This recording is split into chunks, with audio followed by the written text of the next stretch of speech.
The Vrethak conclave's crystalline chambers resonated with harmonics of disdain as Ambassador Kilthara's six-eyed gaze swept across the holographic display. Terra hung before them like a pale blue marble, insignificant among the sea of conquered. Worlds painted in Vrethak crimson. Behold the final resistance. Kilthara's voice carried the grinding sound of tectonic plates shifting. A single world of soft flesh creatures who dare claim sovereignty over what rightfully belongs to the conclave. High Arbiter Keksnoth's carapace clicked with amusement, his towering 9-foot frame casting shadows that danced like predatory spirits. Their diplomatic missives speak of peaceful coexistence and mutual understanding. How quaint the assembled Vrethak nobility, beings of living stone and metal who had crushed 17 civilizations beneath their advance, erupted in discordant laughter that sounded like avalanches. For 3 centuries, they had swept across this spiral arm of the galaxy, their biomechanical ships converting entire systems to fuel their eternal expansion. They call themselves human. War Prime Zixandra spat, her blade-tipped appendages carving furrows in the obsidian table. Their envoys trembled before our might. They offered tribute, resources, even their own kind as slaves, anything to avoid confrontation. Commander Velkash, veteran of the Andorian Purge, projected tactical data into the chamber's center. Intelligence indicates their largest vessels barely measure 3 kilometers. Their weapons rely on primitive kinetic projectiles and fusion warheads.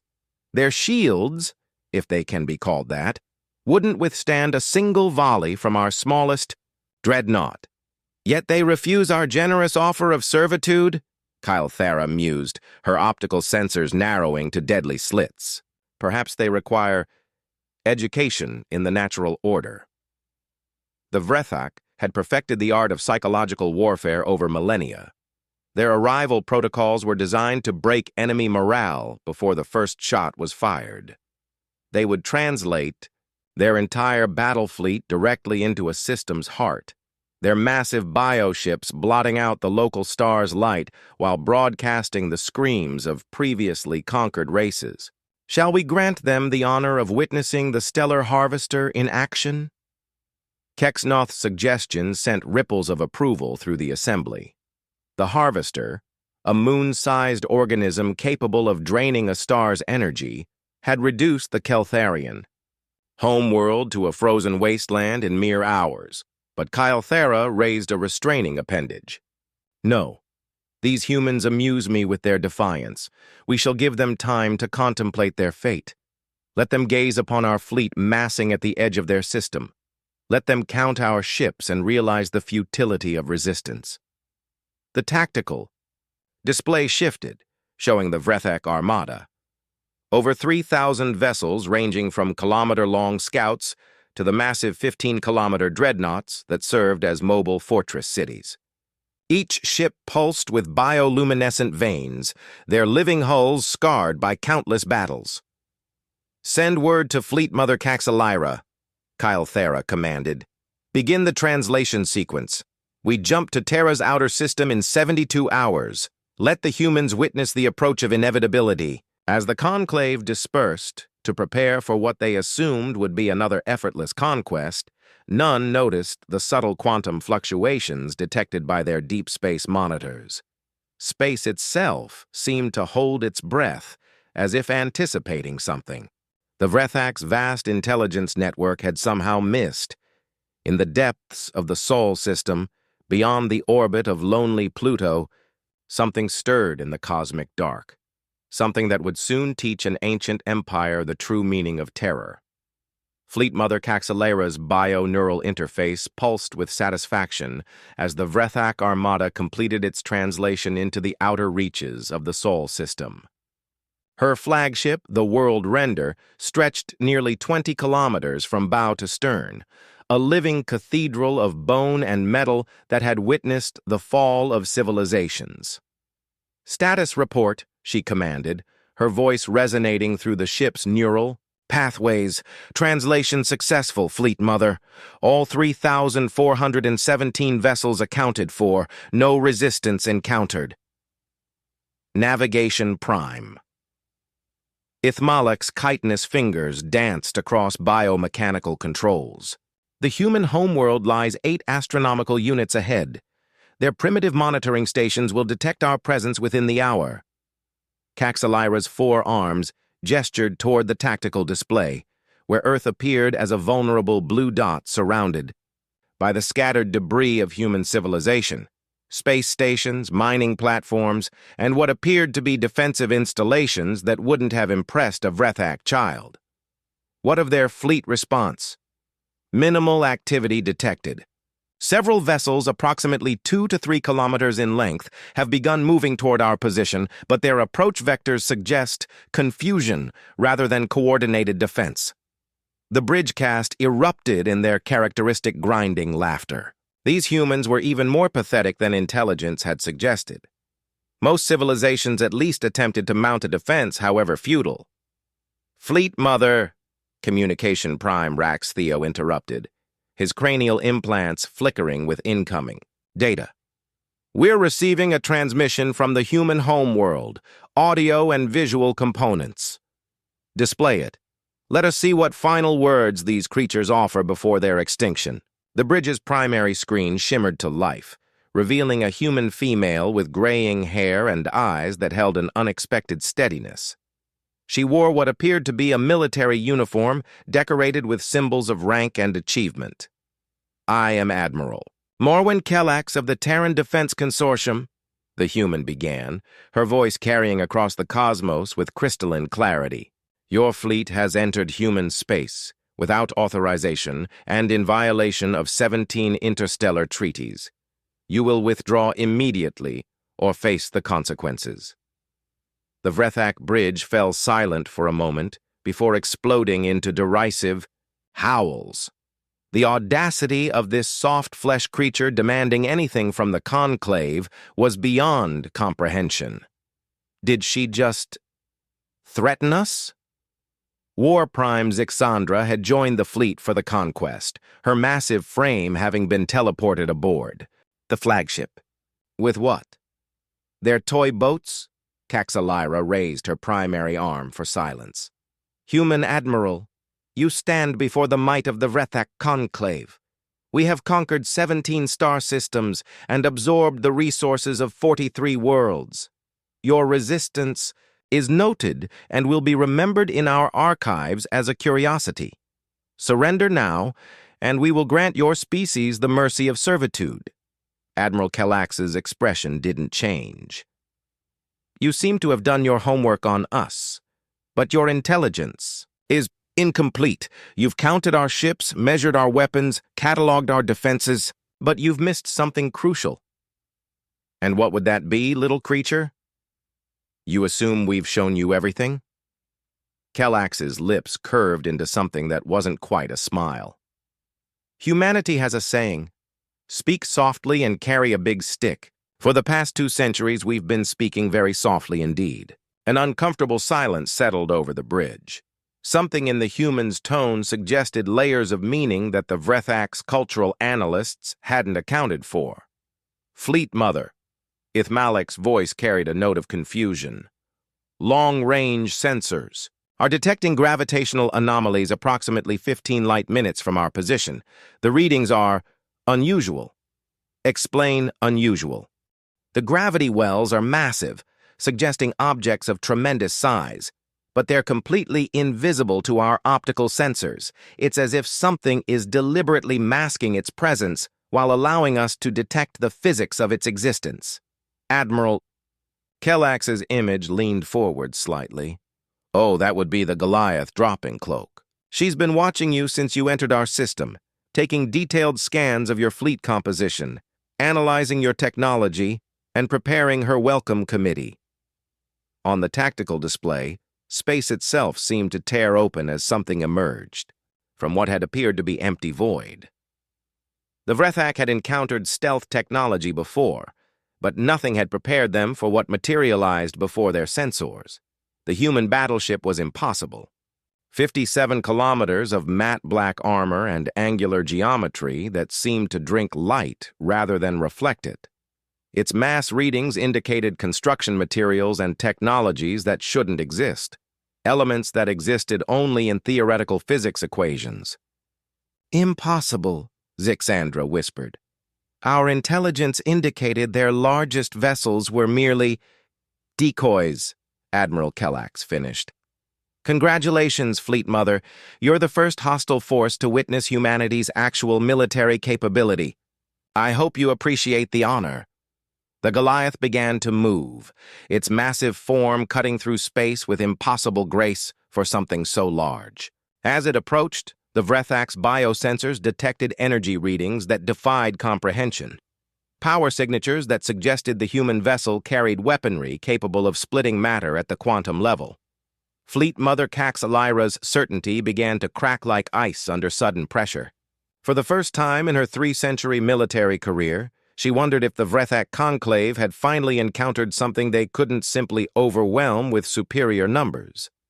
Captain Draven Torvik stood on the bridge of the Goliath, his weathered hands clasped behind his back as he surveyed the alien armada through the ship's primary viewer. 50 years of deep space service had carved lines into his face that spoke of decisions made in the darkness between stars, but nothing in his experience compared to this moment. "Status report, Commander Vexelin," he said quietly, his voice carrying the authority of someone who had commanded in the void for decades. "All systems nominal, Captain. Quantum fusion reactors operating at optimal parameters. Graviton manipulators online.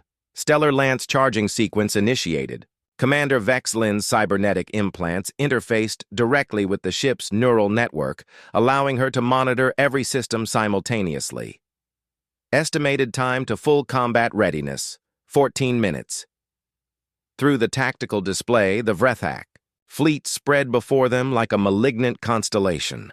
3,000 ships, each one a testament to their species' conquests, their bioluminescent hulls pulsing with predatory hunger. The Goliath was outnumbered 3,000 to 1, yet not a single human on the bridge showed the slightest concern. "Dr. Caney, how are our special guests responding to the revelation?" Chief Science Officer Dr. Lyron Caney smiled grimly as she manipulated the sensor data. "The Vrethak fleet has fallen into complete disarray, Captain. Their formation has broken apart as individual commanders attempt to comprehend our vessel's dimensions. Bio-neural networks are overloading, trying to process energy readings that exceed their theoretical understanding. The Goliath had been humanity's most closely guarded secret for over 2 centuries.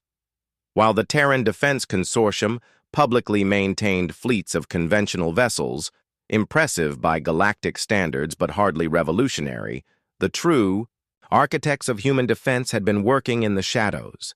Project Damocles had consumed the resources of 12 worlds and the life work of humanity's greatest minds. The Goliath wasn't just a ship.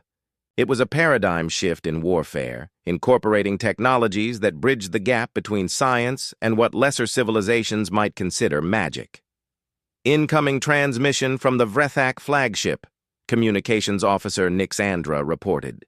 "They're requesting clarification on our vessel's specifications." Captain Torvik's expression hardened. "Patch me through to Fleet Mother Caxalira." The main screen shimmered, revealing the Vrethak command bridge in all its alien glory. The Fleet Mother herself appeared to be struggling with concepts that challenged her understanding of possible technology, her multiple eyes darting between displays that showed the Goliath's impossible mass readings. "Human vessel," Caxalira's voice carried new notes of uncertainty. "Your ship's specifications appear to contain errors.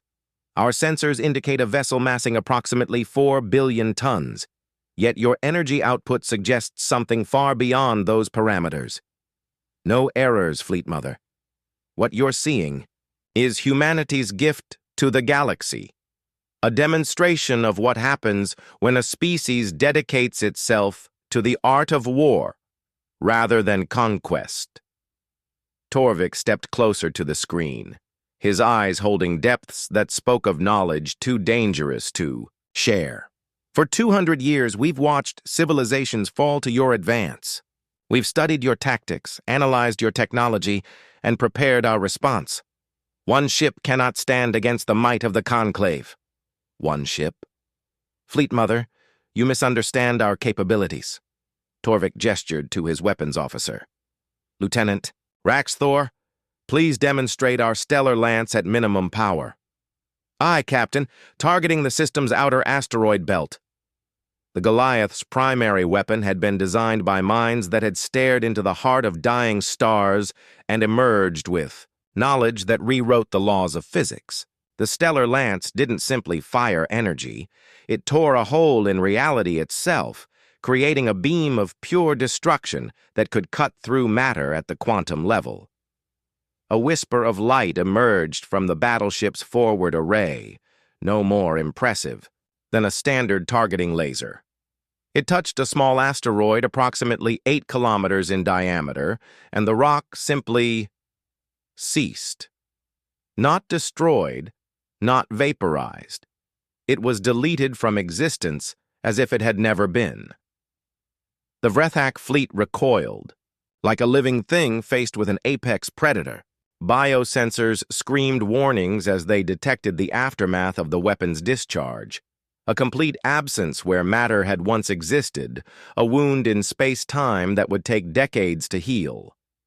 That was our stellar lance at 0.3% power output, Captain Torvik said conversationally. At full power, it can pierce the core of a star and detonate it from within, hence the name. Fleet Mother Caxlira's carapace had gone completely white, a biological response that indicated terror on a scale the Vrethak had never experienced. Impossible. No civilization possesses technology capable of stellar engineering, of manipulating quantum fields, of building weapons that can crack planets like eggs? Torvik's smile was sharp as a blade. You're quite right, Fleet Mother. No civilization you've encountered possesses such technology. But then, you've never encountered humanity. The tactical display showed the Vrethak fleet beginning to spread out, individual ships attempting to create distance from the Goliath as if proximity to the human vessel might somehow contaminate them with its impossible capabilities. You have a choice before you, Captain Torvik continued, his voice carrying the weight of inevitability. Withdraw from human space immediately, or discover exactly why we named our ship after the giant who challenged gods. I'll give you 60 seconds to decide. As the chronometer began counting down, the Vrethak fleet faced a decision that would reshape their understanding of their place in the galaxy. They had come to crush another primitive species beneath their advance, but instead found themselves staring into the abyss of human ingenuity, and realizing that the abyss was staring back. Fleet Mother Caxlira's bio-neural interface screamed warnings as her tactical analysis systems attempted to process the implications of the human demonstration. The complete erasure of matter, not conversion, not displacement, but absolute negation, represented technology that shouldn't exist in the known universe. War Prime, Zixandra, what are our options? She demanded, her voice carrying harmonics of barely controlled panic. The War Prime's blade-tipped appendages carved deep gouges in the command console as she processed the tactical situation. Our standard doctrine assumes technological parity or superiority against an enemy capable of stellar manipulation. She paused, her warrior's mind struggling with concepts that challenged 3 centuries of military doctrine. Fleet Mother, we have no protocol for this scenario. Then we create one. Signal the battle groups to assume the Devourer formation. If we cannot match their technology, we overwhelm them with mass and coordination. Throughout the Vrethak fleet, 3,000 bioships began a complex dance of repositioning. The Devourer formation had never failed. A 3-dimensional web of overlapping fields of fire that could reduce entire enemy fleets to component atoms within minutes. Each ship was a predator, but together they formed something greater, an instrument of absolute destruction. Aboard the Goliath, Captain Torvik watched the alien formation with professional interest rather than concern. Dr. Caney, analysis of their tactical deployment? Classic encirclement doctrine, Captain. They're attempting to create overlapping kill zones while maintaining sufficient dispersion to prevent a single weapon from targeting multiple vessels. Dr. Kane's cybernetic eye gleamed with data streams. Estimated coordination efficiency, 94.7%. Quite impressive for a bio-neural network of this size. Commander Vexelin, how long until we can demonstrate our full capabilities? Stellar Lance. Reaching 78% charge capacity, Captain. Graviton manipulators online. Quantum shields at maximum efficiency. Vexelin's neural interface pulsed with data from the ship's core systems. However, I should note that our presence is creating unusual resonance patterns in the local star. Captain Torvik's expression sharpened. Explain. The Goliath's quantum field generators are interacting with the stellar magnetic field. Sol's corona is beginning to show increased activity. If we engage our primary weapons at full power, the star itself becomes part of our weapons system. Torvik finished. Excellent. Signal Admiral Kellax that we are ready to proceed with Scenario 7. On Earth, Admiral Morwyn Kellax received the coded transmission in her command bunker, buried 3 kilometers beneath the Antarctic ice. Around her, the most brilliant military minds humanity had ever produced monitored every aspect of the engagement through quantum-entangled communication networks. Scenario 7 confirmed, she transmitted back. Captain Torvik, you are authorized to demonstrate humanity's true military doctrine. Show them what happens when a species spends 2 centuries preparing for a single battle. The 60-second countdown expired. Fleet Mother Caxilira made her choice. All battle groups commence. The Devourer Assault. Show these humans the price of defying the Conclave! 3,000 bioships opened fire simultaneously. Energy beams capable of boiling oceans, plasma bursts that could crack continental plates, and exotic matter projectors that could phase matter out of existence itself converged on the human battleship. The combined firepower was sufficient to sterilize entire star systems. The barrage struck the Goliath and vanished. Not absorbed, not deflected. The incoming energy simply ceased to exist as it encountered the ship's quantum shields. The human vessel emerged from the assault completely unharmed, its matte black hull untouched by forces that should have reduced it to its component particles. Impossible, War Prime Zixandra whispered.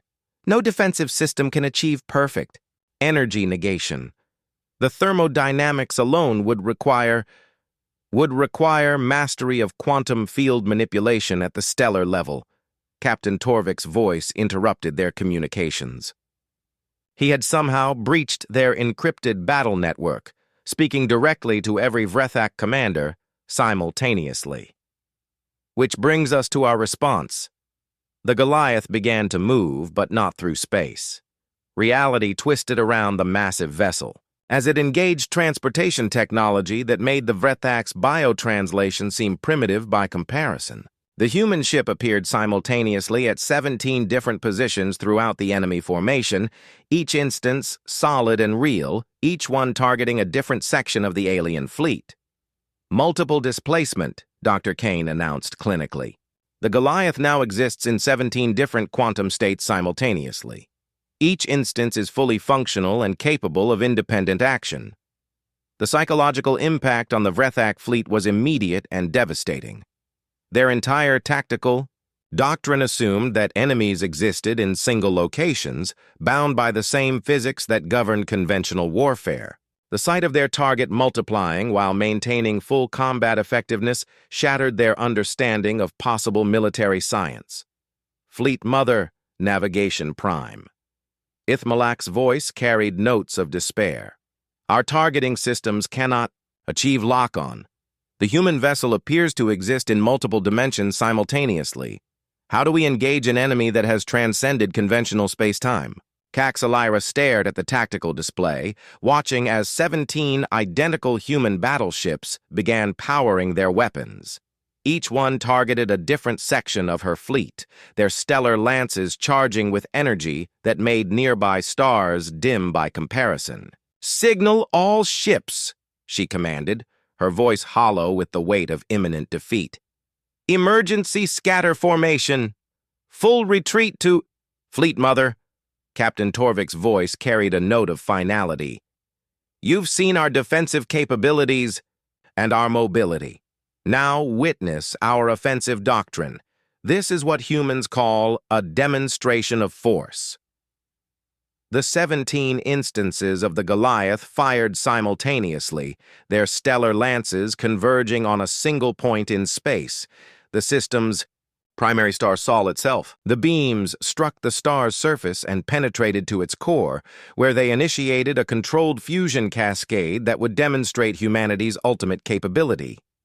The star didn't explode. Instead, it split cleanly in half, each hemisphere, continuing to burn while held in perfect balance by gravitational fields that humanity had learned to manipulate like simple tools. The sight of a star being surgically divided without destroying the system it supported was a demonstration of technology so advanced it bordered on the divine. Fleet Mother Caxalira's last coherent thought, before her bio-neural interface overloaded, was the realization that the Vrethak Conclave had not encountered another spacefaring civilization. They had challenged gods. The severed star cast impossible shadows across the Sol system as each hemisphere burned with controlled fury, held in perfect equilibrium by gravitational fields that bent reality to human will. The display of raw power sent shockwaves through the Vrethak fleet that went beyond mere physics. It was a demonstration that challenged their understanding of what was possible in the universe. Fleet Mother Caxalira's command chair cracked under the pressure of her grip as she stared at the bisected star. Around her, the bridge crew had fallen into complete silence, their bio-neural interfaces overloading as they tried to process the implications of what they had witnessed. "Fleet Mother," Communication Prime Rax Theo whispered, his cranial implants flickering erratically. "We're receiving surrender offers from 47 ships in the outer battle groups. Their commanders are requesting immediate withdrawal authorization." The great Vrethak war machine, which had crushed 17 civilizations without suffering a single meaningful defeat, was disintegrating before her eyes, not through superior firepower or tactical brilliance, but through the sheer psychological impact of witnessing technology that transcended their understanding of physical law. Aboard the Goliath, Captain Torvik watched the enemy fleets collapse with measured satisfaction. The 17 quantum instances of his ship had collapsed back into a single vessel, but the message had been delivered with crystal clarity. "Dr. Caney's stellar stability report? Remarkably stable, Captain. The controlled fission is holding at exactly 50-50 distribution, with both hemispheres maintaining optimal fusion rates. Gravitational fields are in perfect harmony." Dr. Kane's cybernetic eye gleamed with pride. "We've essentially created a binary star system on demand. The engineering precision required is unprecedented. And the psychological effect on our guests? Catastrophic. Vrethak bio-neural networks are experiencing cascade failures as they attempt to integrate impossible data. Their entire species psychology is built around the concept of evolutionary superiority through conquest. Witnessing technology that can casually manipulate stellar bodies is causing fundamental cognitive breakdown." Commander Vexelin's neural interface pulsed with incoming data. "Captain, we're receiving communication requests from multiple Vrethak vessels. They appear to be requesting audience rather than issuing threats." "Interesting. Patch through the most senior commander." The main screen flickered to life, revealing not Fleet Mother Caxalira, but War Prime Zixandra. The proud Vrethak warrior's carapace had gone completely white, a biological response indicating shock so profound it bordered on system failure. Human captain, Zixandra's voice carried harmonics that human translators struggled to interpret. We request clarification.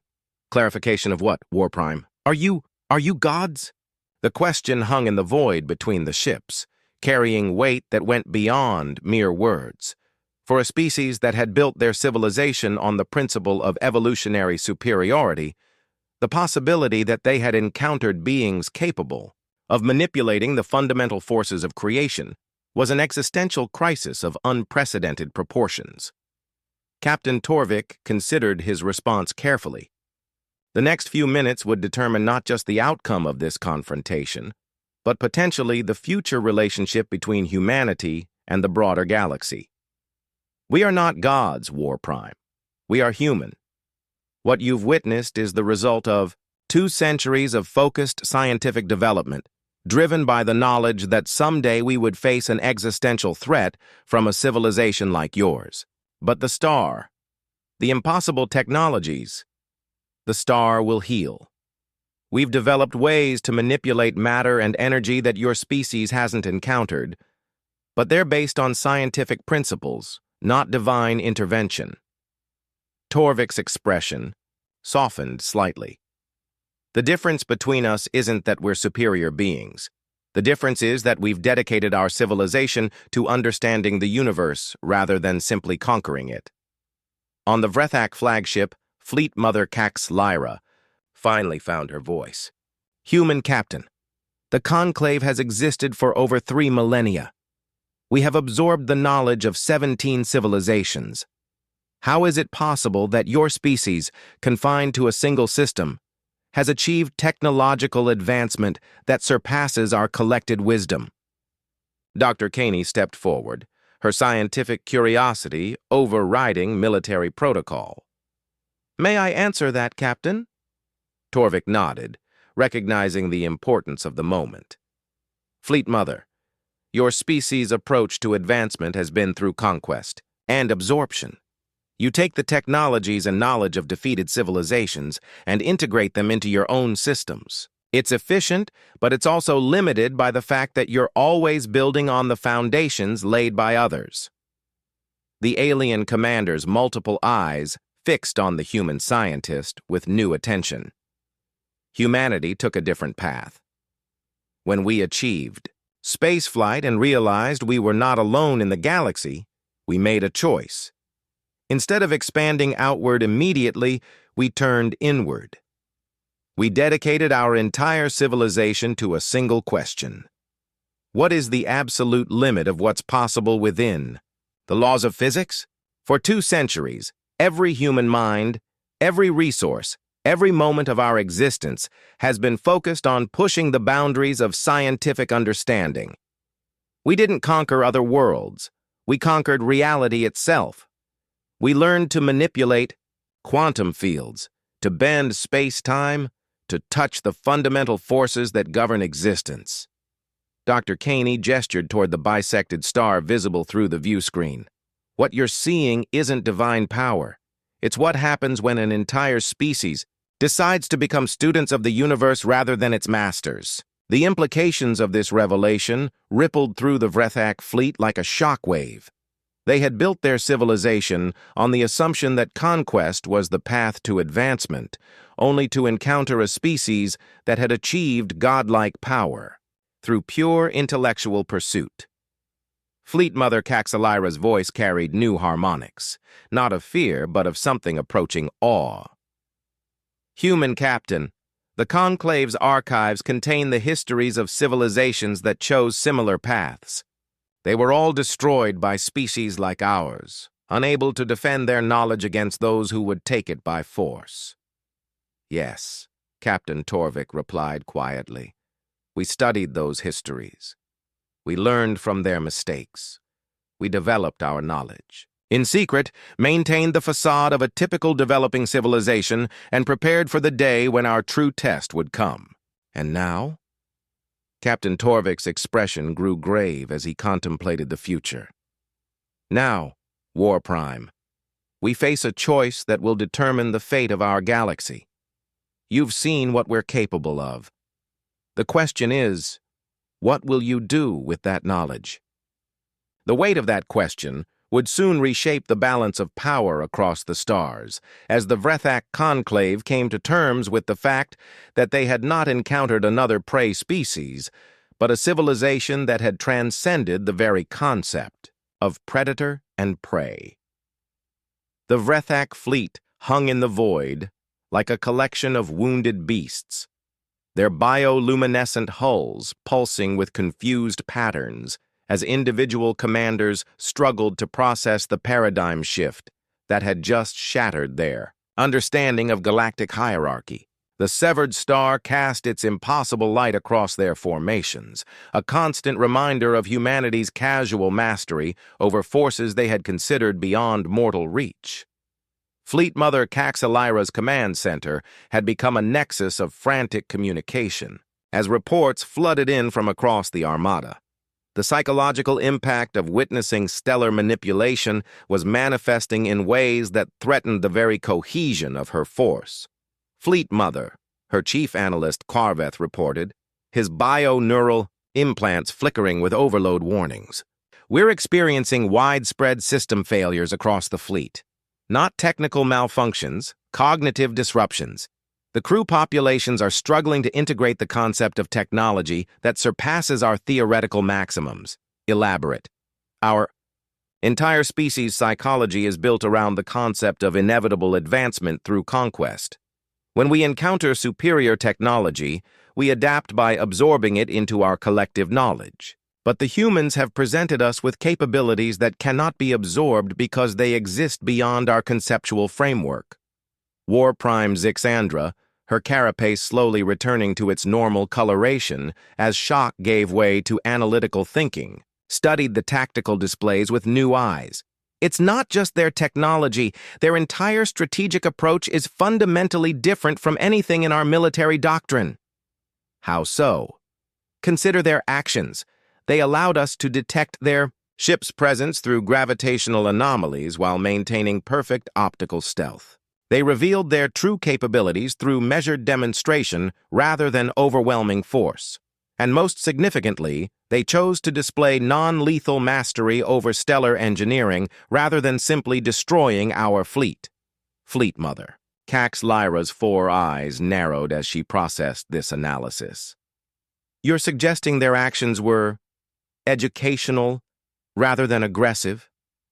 I'm suggesting they've been controlling this entire encounter from the moment we entered their system. Every revelation, every demonstration, every choice they've made has been designed to achieve a specific psychological effect.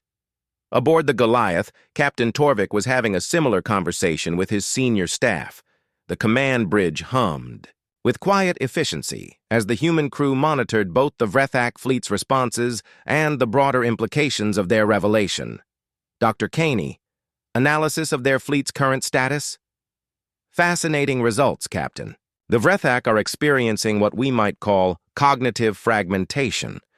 Their military doctrine assumes that all encounters follow a predator-prey dynamic, but we've presented them with evidence of a civilization that has transcended that framework entirely. Are they likely to attack again? Highly unlikely. Their bio-neural networks are struggling to process targeting data for an enemy that can exist in multiple quantum states simultaneously. More importantly, the psychological impact of witnessing stellar manipulation has essentially broken their aggressive conditioning. Commander Vexelin's cybernetic implants pulsed with incoming data. Captain, we're receiving a priority transmission from Admiral Kellax on Earth. Put her through. Admiral Kellax's image appeared on the main screen, her expression reflecting the weight of decisions that would reshape galactic civilization. Captain Torvik, status report. The demonstration has achieved its intended effect, Admiral. The Vrethak fleet is functionally neutralized, though not through conventional means. They're experiencing what Dr. Kane describes as cognitive dissonance on a species-wide level. And their likely response? That remains to be determined. We've presented them with a choice, but the implications go far beyond this single encounter. Admiral Kellax nodded gravely. Indeed, Intelligence suggests the Vrethak Conclave maintains communication networks across their entire territory. What happens here will be transmitted to their core worlds within hours, which means every civilization in their sphere of influence will learn that the Conclave encountered something they couldn't conquer, Captain Torvik mused. The psychological impact could destabilize their entire structure. The conversation was interrupted by an incoming transmission from the Vrethak flagship. Fleet Mother Caxalira's image appeared beside Admiral Kellax's, creating an unprecedented three-way communication between the commanders who would determine the future of this spiral arm. Admiral Kellax, Captain Torvik, Caxalira began, her voice carrying new harmonics of uncertainty. The Conclave requires a clarification of humanity's intentions. Our intentions are simple, Admiral Kellax replied. We wish to exist in peace, to pursue our scientific endeavors, and to be left alone. However, we've learned that isolation is not always possible when dealing with expansionist civilizations. You could have destroyed our entire fleet, Caxalira stated flatly. Your stellar lance at full power could have eliminated us without significant effort. Why didn't you? Captain Torvik leaned forward. Fleet Mother, what do you know about human history? Very little. Our intelligence focused on your current military capabilities. Humanity has experienced its own periods of conquest and expansion. We've made the mistakes that your species is currently making. We've learned that true strength comes not from the ability to destroy, but from the wisdom to know when destruction is unnecessary. Dr. Caney stepped into the communication field. More importantly, Fleet Mother, we've learned that the universe is vast enough for multiple civilizations to coexist and thrive. Your species' assumption that resources are finite and must be taken by force is outdated. Outdated? With sufficient technological advancement, the raw materials of entire star systems become available. We can harvest energy directly from stellar cores, manipulate matter at the quantum level, and create resources rather than simply consuming them. Scarcity becomes a choice rather than an inevitability. The implications of this statement rippled through the Vrethak command structure like a tectonic shift. Their entire civilization was built on the principle that survival required constant expansion and resource acquisition through conquest.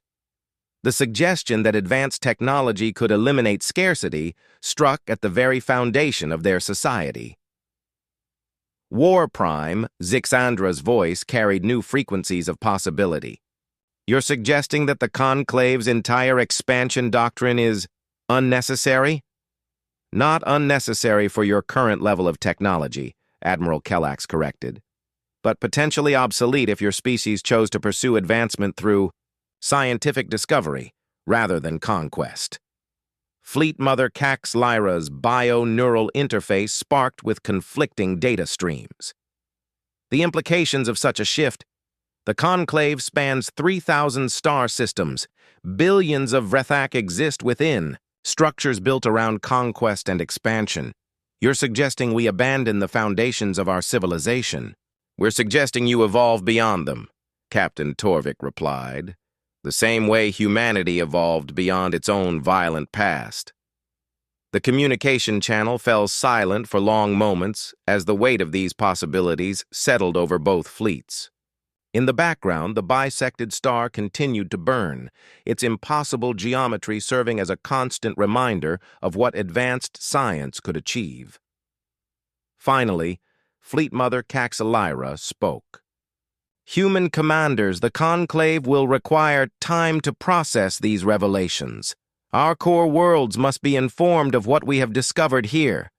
But I must ask, if we choose to pursue this path of scientific advancement rather than conquest, would humanity share its knowledge? Admiral Kellax exchanged glances with Captain Torvik before responding.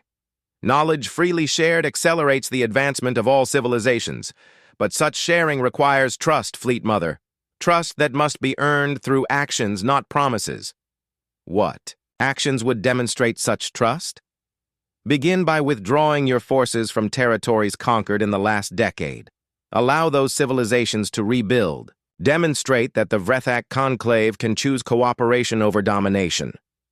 The request sent shockwaves through the Vrethak command structure.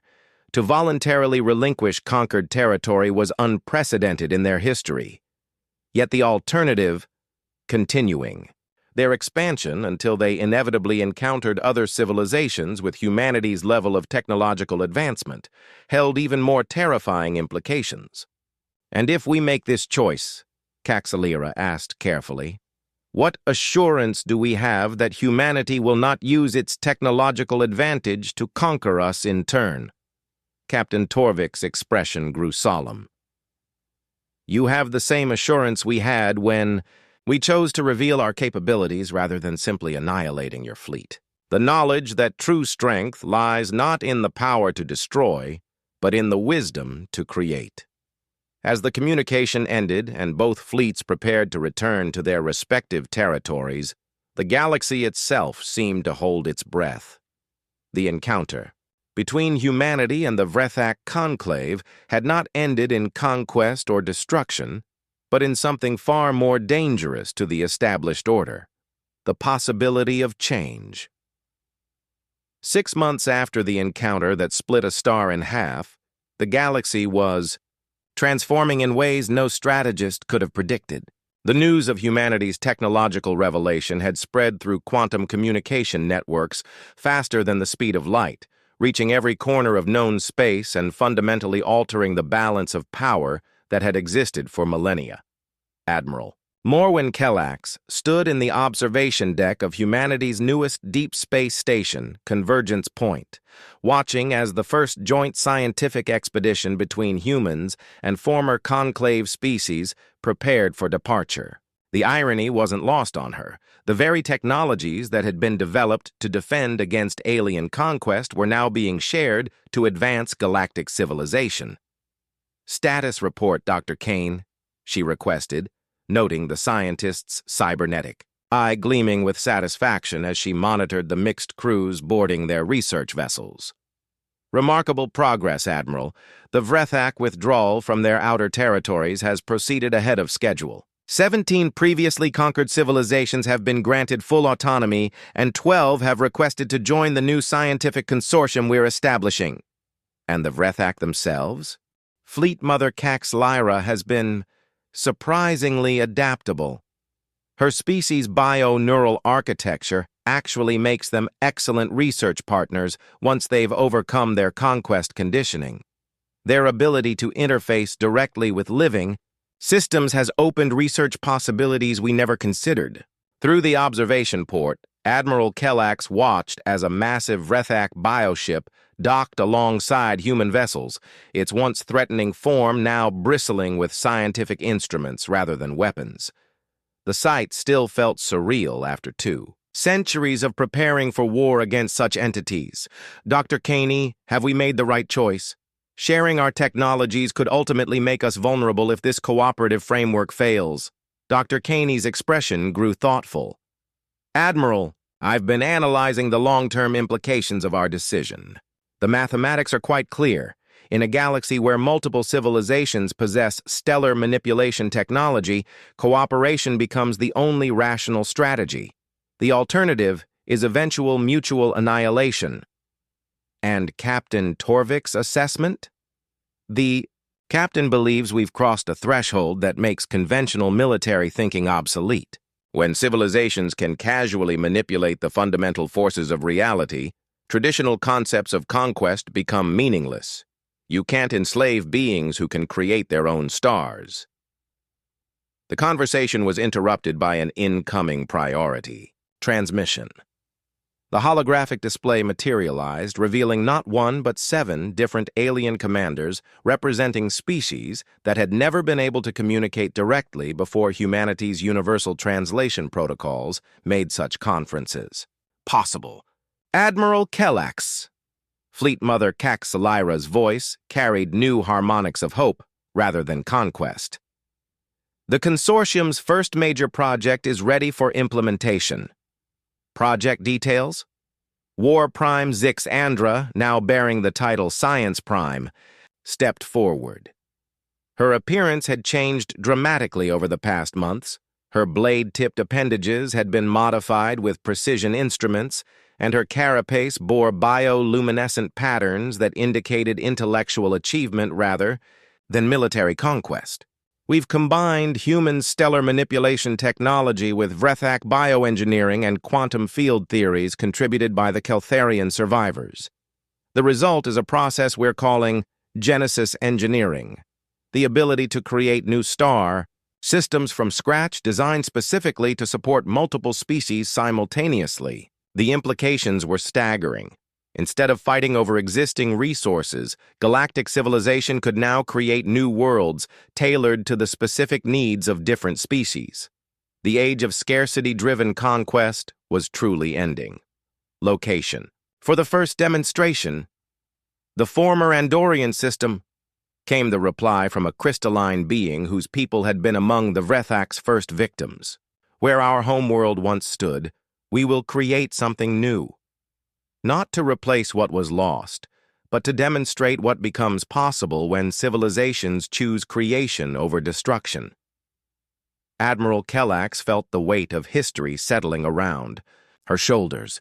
Authorization granted. Begin Genesis protocol at your discretion. Across the galaxy, on a small blue world that had once seemed insignificant among the stars, Captain Draven Torvik stood on the observation deck of the Goliath as it prepared for its new mission. The great battleship's weapons had been reconfigured. As construction tools, its stellar lances now designed to ignite new stars rather than extinguish existing ones. Captain, Commander Vexlin reported, all systems ready for Genesis implementation. The quantum field generators are synchronized with our consortium partners across 17 different vessels. And our former enemies are now among our closest collaborators. Fleet Mother Caxalira's bioship will be handling the organic components of the new world while we manage stellar ignition. Science Prime Zixandra's team has calculated atmospheric compositions that will support 14 different species simultaneously. Captain Torvik allowed himself a rare smile. Commander, initiate Genesis protocol. Let's show the galaxy what's possible when civilizations choose to build rather than destroy. The combined fleet moved into position around the coordinates where the Andorian homeworld had once orbited before its destruction. 17 ships representing 9 different species worked in perfect coordination, their various technologies merged into something greater than the sum of their parts. The Goliath's stellar lance fired not in anger but in creation, igniting a perfectly calibrated star that would burn for billions of years. Vrethak bioships released organic compounds that would seed the forming planets with life. Other vessels contributed gravitational manipulation, atmospheric engineering, and quantum biological systems that would make the new world suitable for multiple species. As the new star system took shape before their eyes, something profound occurred to every being who witnessed it. They were no longer bound by the ancient cycle of conquest and destruction that had defined galactic civilization for millennia. They had become gardeners of the cosmos, capable of growing new worlds as easily as their ancestors had destroyed them. In the depths of space, the severed star that had demonstrated humanity's power continued to burn as a beacon of what advanced science could achieve. But now it was no longer a symbol of threat. It had become a promise of infinite possibility. The galaxy had learned that true strength lay not in the power to crack stars in half, but in the wisdom to heal them whole again. And in that learning, the universe itself had taken its first steps toward something unprecedented in cosmic history, a civilization built on creation rather than conquest, where the phrase, "they called us weak," would become the opening line of the greatest transformation the galaxy had ever seen. The age of predators was ending. The age of gardeners had begun. They called us weak, then learned that the mightiest weapon in the universe is not the power to destroy worlds, but the wisdom to create them. Final entry in the Galactic Consortium archives. First year of the new constellation era.